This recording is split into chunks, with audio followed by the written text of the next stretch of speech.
For us to get started, and let me invite you to open up your Bibles to the book of Romans. We're going to do a little bit of review this morning, and so go ahead and open up to Romans chapter 1, chapters 1 and 2. We'll start there and kind of review our way to where we are right now. Certainly appreciate Paul and Brad filling in over the last couple of classes, 3 classes. And really appreciate the job that they did, and appreciate so many of the comments from the group as well. I'm not reviewing because they didn't do a good job, but I do want to note a few things as we come into the last part of chapter 4 and kind of keep an overview in our heads about the arguments that Paul is making, that he's building as we go. Before we get started, I've asked Jeremy Neas, if he would, lead us in a word of prayer. Our almighty and awesome God, we come before you thankful for another day of life you've given to us. We're especially thankful at this time for the opportunity we have this morning to come out with like-minded saints, that we might study your word and worship you and remember your Son. Pray that you would be with us during this time of study, that we would keep our mind focused on your word and what you would have us know and have us do, and that we would apply it to our lives. We pray that you would be with Stephen as he teaches us. Give him clarity of mind as he conducts the class. Be with us as listeners, that we would be attentive to it. All of these things we ask in your Son's name. Amen.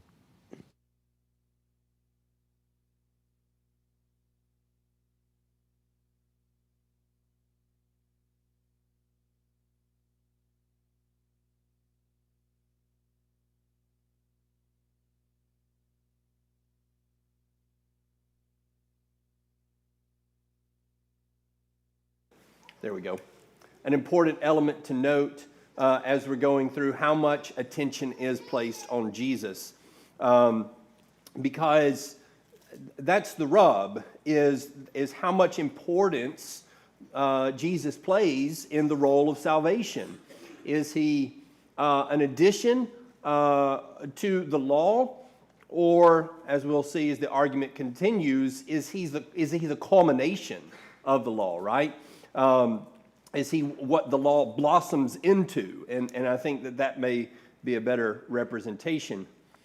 But as we get into the argument that begins in the second part of chapter 1, that the Gentiles are all on one level, or rather that they are on a very low level, that they've all sinned and fallen short of the glory of God.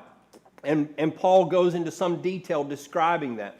I think one of the things to note about that initial argument is nobody in Paul's audience disagrees with chapter 1.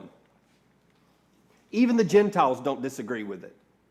They understand, and I think that's part of Paul's point. The Gentiles get it.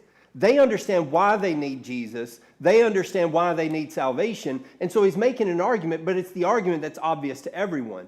Chapter 2 is where the not so obvious argument starts, at least to its intended audience. The Jews don't know how much they need Jesus. And so that's where we really start having to make the case, right?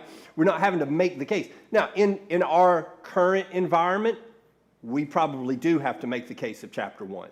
You see, so depending on your audience, you might need to make that case. You might need to convince Gentiles that they also are sinners, that they also need Jesus. But I don't think Paul needs to convince his audience of that. Now, we mentioned in chapter 2 the connection between verse 1, therefore you have no excuse. And back in chapter 1 and verse 20, he says they are without excuse. And so you see that connection there between that verbiage. But notice some other connections backing up to verse 19 of chapter 1. Because that which is known about God is evident within them, for God made it evident to them. For since the creation of the world, his invisible attributes, his eternal power and divine nature, having been clearly seen, being understood through what has been made, so that they are without excuse. Well, coming over back to chapter 2, after he says, you are without excuse, you who pass judgment, he says, we know. And so we know God. We know him, and we know his judgment, his righteous judgment, and yet. And so I think as we proceed through, there's several of those sort of linguistic connections. Verse 21 of chapter 1, it says, even though they knew God, they did not honor him as God or give thanks, but became futile in their speculation. So we talked about the ingratitude. Well, coming back over to chapter 2 and verse 4, do you think lightly? That's the idea of ingratitude. Are you not thoughtful and thankful for God's kindness and his mercy, his tolerance and patience? No, you thought lightly of it. You despised it. And so their foundation of departure is ingratitude, just the same as the Gentiles. And continuing on, it says, they, in verse 22 of chapter 1, they profess to be wise. We come back over to chapter 2, skipping on down to verse 20. Here are those who are correctors of the foolish, teachers of the immature, having in the law the embodiment of knowledge and of the truth. We are the wise. We are the ones who teach the fools. I think there's a connection to be made in the worshiping of the created thing rather than the creator in chapter 1. And in chapter 2, I think there's a sense in which the Jews have worshiped the law instead of the lawgiver. And so they too have made an idol out of the thing that God made and substituted it for God himself. Continuing on, we have degrading passions in chapter 1. We have adulterers in chapter 2. We have those that did not acknowledge God in chapter 1. We have those who robbed temples and therefore failed to honor God in chapter 2. We have all manner of evil described in chapter 1, verses 28 through 32, and that same sort of pattern of description is given to us in chapter 2, verses 21 through 23. And here, again in chapter 1, we have those described in verse 32 as although they know the ordinance of God, and that those who practice such things are worthy of death. And then again over in chapter 2 and verse 23, you boast in the law, you know, but you break the law and therefore dishonor God. So my point is that I don't think Paul's argument is necessarily we're all on the same level, though that is a valid takeaway. I think his argument is you, Jews, are on the same level as everybody else. You see, that everybody already knows the Gentiles are down there. And so the argument really is pulling the Jews down and bringing them down to the same level as everybody else, as opposed to really aiming it to bring everyone down. And I think that's important. I think it's important to understand where his aim is, because sometimes we have to craft our arguments for the audience, for who we're trying to target, who we're trying to convince, and it's helpful to see who Paul is targeting. I also think it helps us to keep from making some maybe erroneous broad generalizations and assumptions about what Paul is doing in the text. That brings us into chapter 3. In chapter 3, Paul starts quoting all of these Psalms and one quote from Isaiah that Paul walked us through. This Paul, not this one. That Paul walked us through making these quotes. And so when we look at those quotes, most people in the religious world say, see, everybody's evil. Well, there's a sense, again, in which that's true. And verse 23 absolutely is a summation of that point. All have sinned and fall short of the glory of God. But what is Paul's point? I don't think his point here really is that everyone is evil, but you Jews are accurately described by these verses that you thought only applied to everybody else. So as you go through them, David, in all those places where he is the author, is pointing outwards. He's saying, this is this is a description of people who reject God. Now, he's not saying it's a description of me, right? He's not saying I'm someone who rejects God. And he's not literally saying everybody rejects God. But what he is saying is, among those who reject God, there is none righteous, not even one. Right? You cannot reject God and be righteous.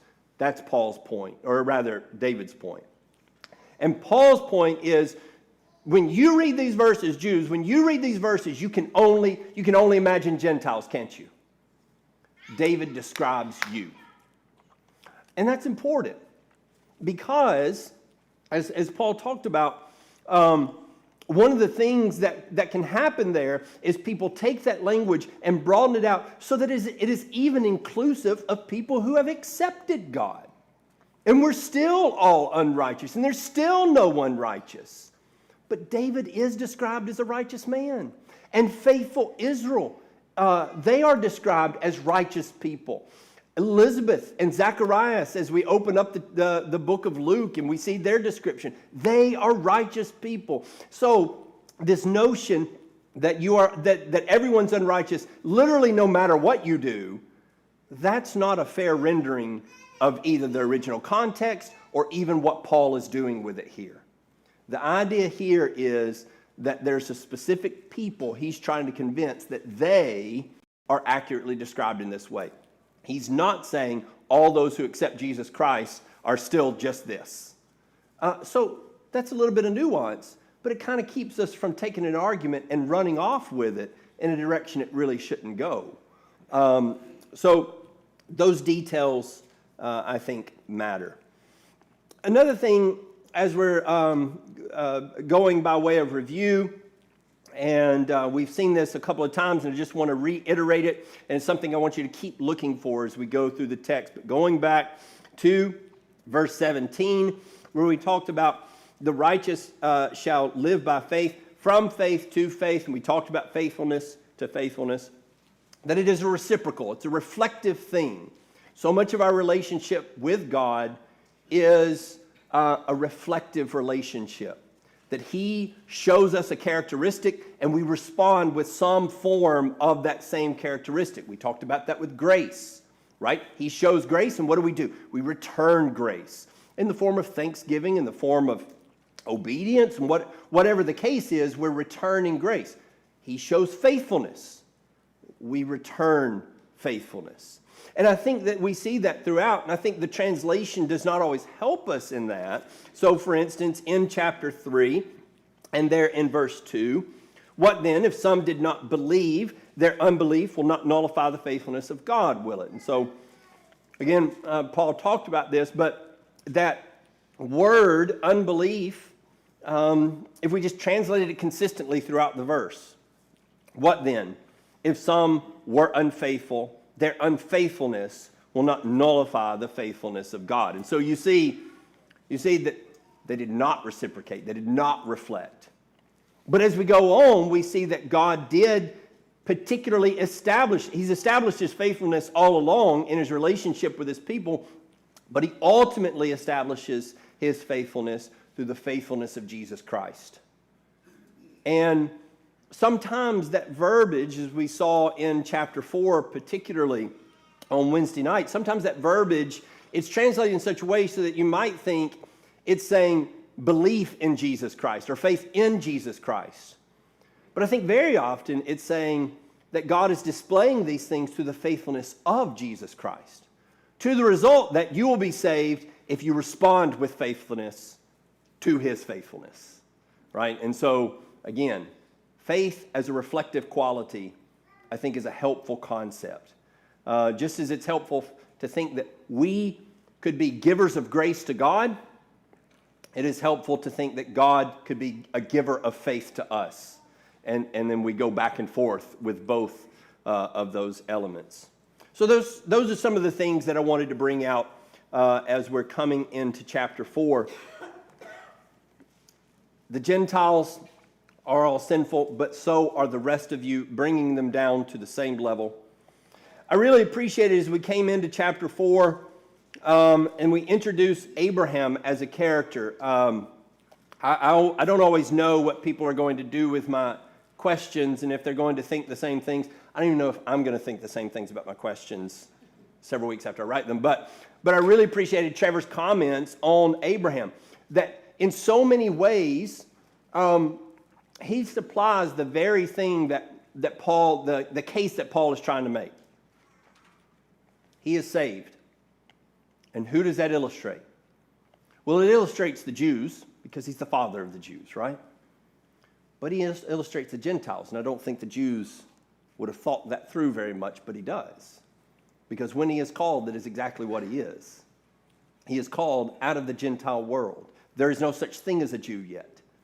And he is saved not on the basis of law. Now, interestingly, as you go through and you begin reading some rabbinical traditions and so forth, one of the cases that was being made in the first century was the assumption that Abraham actually received kind of an early draft of the law, that God gave him pre-knowledge of the law, and so that, in fact, Abraham was saved through some sort of keeping of the law.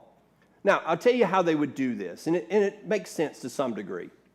When we go and we read Genesis chapter 4, and we read about Cain and Abel, what do we assume that Abel knows? Greg, what do you think? What's the sacrifice? What God wants? What's pleasing to God?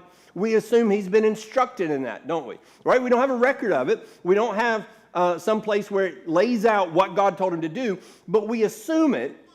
And in fact, so does the Hebrew writer, because it says he's acting in faith. And so we assume that Abel knows his business, knows what he's supposed to be doing, and that God gave him that revelation.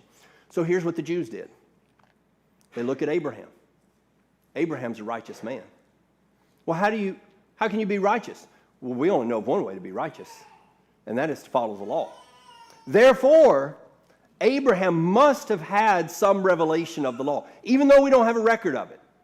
He must have had some revelation of the law. So you can at least, I just wanted to see that you can at least sympathize with how they might get there, but it's a bad assumption, because that's not the way that the story is laid out. We can assume when someone is pleasing to God, not that they have had a revelation of a specific law, but they've had revelation of what they needed to be pleasing to God.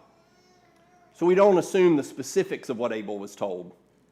We just know that he was told something because what he did was pleasing, and the only way you can know what's pleasing to God is for him to reveal that. So that's a fair assumption. But then to assume that Abraham, well, he must have been revealed this specific set of instructions, that's going a step farther. So Paul goes back to the text. He says, let's scrape away the rabbinic tradition off the top there. Let's just go back to the text. What does the text tell you about how Abraham found justification? It doesn't say anything about the law, right? It tells us that here is this scenario, here is this relationship, this covenant, and that covenant is established on the basis of faith. Now, Brad talked about where that falls in the context, that Genesis chapter 15 falls at a particular point in the context. We focus very often that it falls before chapter 17, which is where circumcision comes in, yes, but it also falls after chapters 12, 13, and 14, which tell us a great deal about what's already happened. So when Paul references Genesis chapter 15, he is distinguishing Abraham's faith from the circumcision that would yet come, but it is already built on a great deal of action. You see, so when we get to chapter 15, we are not left with a story that has only shown us Abraham saying, yes, I accept and acknowledge, believe promises that are made. No, we have a story that has already established Abraham has been willing to pick up and leave everything. Abraham has been willing to continually trust God up to this point. And now in chapter 15, after a great deal of commitment on Abraham's part, now God establishes the covenant on the basis of faith. What kind of faith? Quite an active faith, right? And so any notion that we could come here and say, well, what Paul is saying is you don't have to do anything. Read the context. That's not what he says at all. He goes back to a point in which Abraham has already done. His point is not that you don't have to do anything. His real point is circumcision is not the thing. That's not the thing that saves. But it is listening to and doing and following whatever God says, which up to that point didn't include circumcision. So that brings us down there to verses 13 and 14. He says, for the promise to Abraham or to his descendants that he would be heir of the world, and not through the law, but through the righteousness of faith. For if those who are of the law are heirs, faith is made void, and the promise is nullified. For the law brings about wrath, but where there is no law, there is no violation. We didn't get a chance to look thoroughly. Brad briefly went over questions number 9 and 10 in lesson 6, and so we're going to come back to those. What is it that would nullify the promise? What does Paul say in verse 14 would nullify the promise?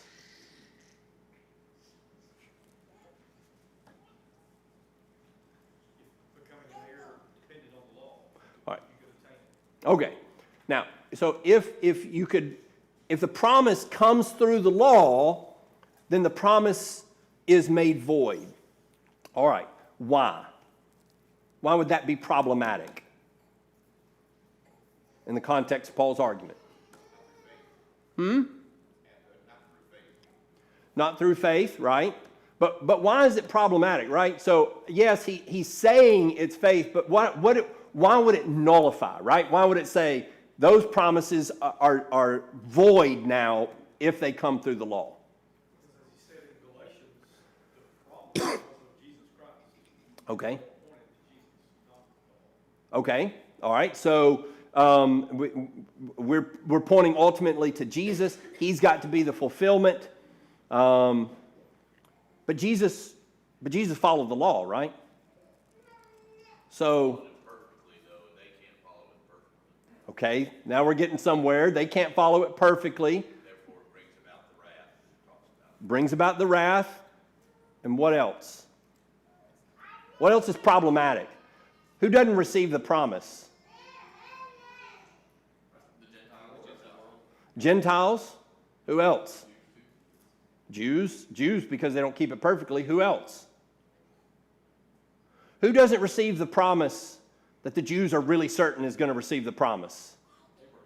Abraham doesn't get the promise. Isaac doesn't get the promise. Jacob doesn't get. The actual recipients of the original promise do not get the promise if it comes through the law. Because the law wasn't even here when they received the promise. And so you see how the whole thing collapses in on them? They're sitting there going, it's the law, it's the law. Well, that keeps Abraham out of heaven. Okay, well, that's problematic. Let's figure out a way to get Abraham in. I'm sure he got a version of the law, like an early draft of it. That's probably what happened. Because we all know Abraham's going to be in heaven. Do you see how that might work for them? But what Paul is showing is you can't do that. You can't get Abraham where you want him through the law. You can only get him there through faith. Then, as Leonard alluded to, it really doesn't get any of you there, even the ones who lived under the law, and that's where David comes in. David doesn't get there if all he has is the law. He needs the gracious reward that comes from faith if he is to get there. So I think what he's doing is he's playing on an argument, he's leaning on an argument that these people would proclaim Abraham as the forefather of salvation, the forefather of the recipient of the promises. And then Paul says, okay, I agree. But he didn't get the promises if they come through the law. And so it's got to be a real mind shift for them. Of the way that they've been looking at the law. The law is something, again, as Brad pointed out on Wednesday from chapter 3, it's built on the premise of faith, not the other way around. right? Faith is not established on top of the law is established on top of faith. You see that even in the giving of the law, right? In Exodus chapter 24, as the law is being given, what is the basis of it? It's a covenant. It's a faithful proclamation. We will do whatever you say. We see that further when they break the law in chapters 32, 33, and 34, that the only basis for it can be faith, because it's sure not a perfect keeping of it. That's out the door the moment it starts. And so the very foundations of the law are established through a faith relationship with God and not an owed relationship with God, not a workman and a paycheck relationship, but it is an undeserved grace that comes through professed loyalty and allegiance. I think this idea of building an argument on what the Jews already know, using what they would proclaim and turning that back around and making them think deeper about what they proclaim is something Paul is doing throughout. Back up to chapter 3. In chapter 3, where he says in verse 29, "Or is God the God of Jews only? Is he not the God of Gentiles also? Yes, of Gentiles also." This, again, is an argument on the basis of what the Jews themselves would proclaim. If you go back to Deuteronomy chapter 6, "You shall love the Lord your God with all your heart, soul, and strength." What precedes that proclamation? The Lord Yahweh, our God, is one. Monotheism is the proclamation of the Jews. Our God is the only God. There is no other God. So Paul comes in and he says, so salvation is only for the Jews. Are you saying God's a local God? He's just yours? Nobody else's? He didn't make all those other people? Well, no, he made all those other people. Okay, then. You think he just belongs to you? He does not. Your own scriptures, your own proclamations, and that is the prayer that they would, that's the pronouncement that they would make at the beginning and still today, at the beginning of every synagogue assembly. The Lord our God is one. And Paul turns it around and says, do you mean it? Because if you do, there's implications to what you're saying. Do you think Abraham is an inheritor of the promise? Okay, then there's implications to you believing that. Sometimes we believe things, or at least we proclaim belief in things, but we don't think through the implications of those beliefs. And so that's what Paul is doing, is teasing that out, taking it to its logical conclusion in much of this. But the masterful part is that he's doing it with things that they already agree with. And I think that's a beautiful way to go about doing apologetics or arguing for doctrine in this case. Okay. Finally, in verse 15, how does the law bring about wrath? So through the law is the knowledge of what transgression is, and so that provides the opportunity to transgress, which everyone takes advantage of. So what Paul seems to be doing here is, what he'll elaborate on in chapter 7, is he is pointing out that the very thing that you have your confidence in is the thing that brings about that knowledge of transgression, thereby the wrath of God. Yeah, so the law comes in and it doesn't provide, it provides for the condemnation, right? It's the basis for God's wrath. But it is not the basis for God's deliverance, right? It does not give us that foundation. It only tells us what's wrong, not how to deal with the violation thereof. Now we might say, there's sacrifices, there's forgiveness. There is. And yet, the law, in one sense, first of all, even in those sacrifices doesn't fully provide. But as we've already looked at with David, it does not even provide for those who have sinned in the ways that are most difficult for us. That is the high-handed, the presumptuous sin. I mean, it's all well and good to be living under the law if every sin is total accident, just a misunderstanding. Law provides for that. But you go out and you do what you know is wrong, and who would say, well, I've never done that. All my sins were innocent mistakes. No. And the law says there is no provision for that. There's condemnation. And so, in the same ways that David is condemned, we are all condemned under the law. And we are none of us delivered by it. And so the thing that delivered David cannot be the law, because that only brings wrath to David. And so we need something else. And if it's only the law as well, then it also brings wrath to Abraham, to Isaac, to Jacob, and to everyone else that comes before the law. Incidentally, one more thing there. It says, where there is no law, there is no violation. How does that play into the argument here?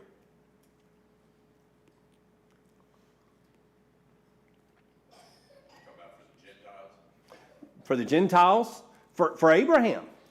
Yeah. Right? So Abraham is not a violator of the law of Moses because it doesn't exist yet. And so he, and other places we'll see, there is condemnation. There are rules to follow. There, even chapter 1 helps us out there a little bit as well. It's not that there's nothing for men to do, but this law is not in place.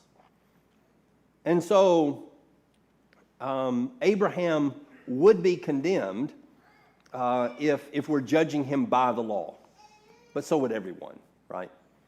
But I think what he's doing here is getting Abraham out from under that wrath that he would have fallen under, because, frankly, Abraham certainly did a lot of things that the law would not have allowed, as did everyone from Abraham to Moses. But at that point, when Moses comes along, now those are violations. Now those become sins, things that were not considered sin before that. And the same would be true with the Gentile world, and even with us today. Okay, picking up in verse 16.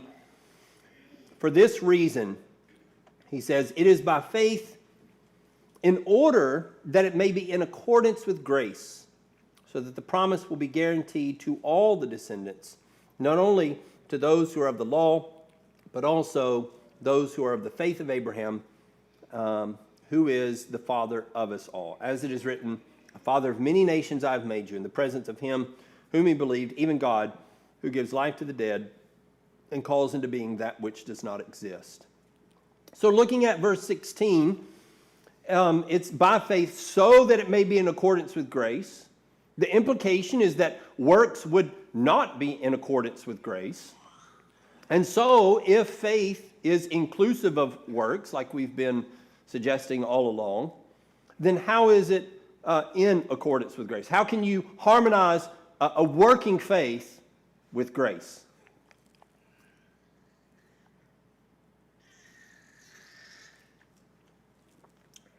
God provides the basis for receiving the grace. Okay. Faithfulness. Yeah, so he provides the basis. I think we've talked about this in sermons a while back. One of the difficulties in this is just a total fundamental misnomer about grace. The religious world has pressed so far the notion that grace cannot be in response to anything. That it must be something given to someone who has not responded in any way. And if you respond in any way, then it's not grace. It's no longer a gift. We'll just throw the word gift out the door then. Have you ever given a gift to anyone who's done anything for you? Well, sure. We do that all the time. And in fact, a lot of times we give gifts more joyfully to those who we feel like we owe a great deal.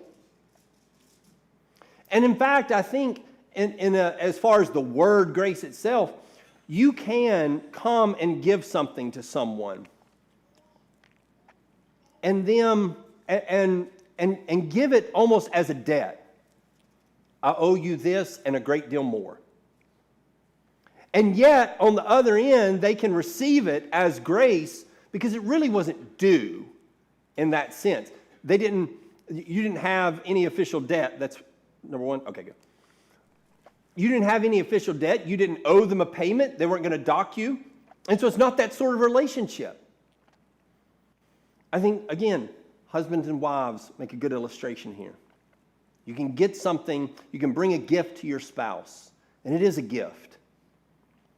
How crass would it be for you to think, here is your paycheck for the week? No, you don't give it in that sense. Now, do you feel like you owe your spouse? I do. When I give gifts, I don't think in any way that I'm compensating her for what she does for me. But it's still a grace. And if the relationship is going to work well, she's going to receive it as a grace and not a paycheck and not what is due. Now, in God's case, obviously, He doesn't owe us anything, right? But the notion that God says, I will give you this if, does not take away the nature of a gift. I give this gift to my subjects. It's to everyone who bends the knee and professes their loyalty to me. And then I will give them far more richly than they deserve. And so, it doesn't take away from the graciousness at all. Is it a gift or is it what is due? And it's not so much, are you doing something, but it's a mindset. What determines whether something is grace or due is very much a matter of mindset. Do you come thinking you deserve this? Then it will not be grace. Do you come recognizing that there's no way you could ever deserve this, no matter what you do? Well, then it will always be grace, no matter how much you do. And so that's how we reconcile that working faith with grace, is that is as long as we come with that mentality, that recognition, then it will be received as grace. And that is the problem with the Jews. That is the problem with the Pharisees. They came with a mentality of entitlement.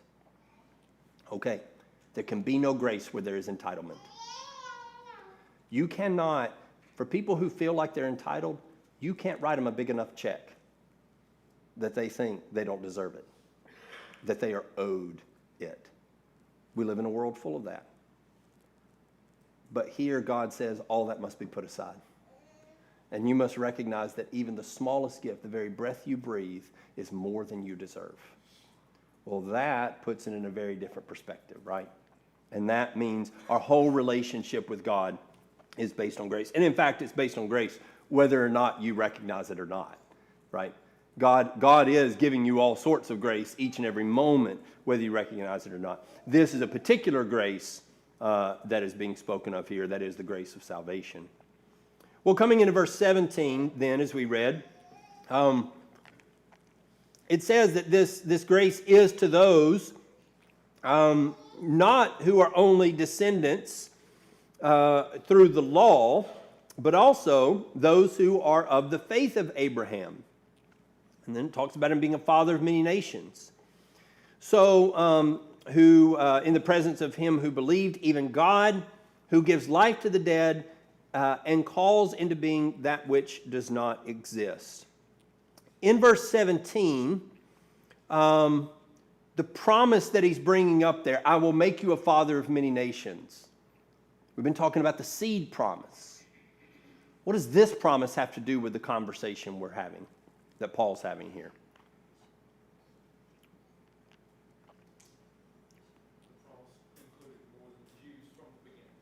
Yes. It was always intended that Abraham's parentage would extend beyond the Jews. But more than that it would extend not just by blood, but by spiritual characteristic. And in fact, the spiritual characteristic would overwhelm and eclipse the blood connection, such that the blood connection becomes of no importance. and the spiritual connection becomes of every importance. And so Paul's point in Galatians is the true sons of Abraham, the ones who God actually says, these are the ones I call the sons of Abraham, are the ones who act like Abraham. It is not that Paul's argument is you are an inheritant because you come through the law, because you come through the seed, and we're going to add the Gentiles, but rather look at the Gentiles and how they become sons of Abraham, and now that's how everybody becomes sons of Abraham. And that's the ultimate fulfillment of that promise. We'll talk a little bit more about that and pick up there at the beginning of Lesson 7 on Wednesday. Thanks for everybody's attention.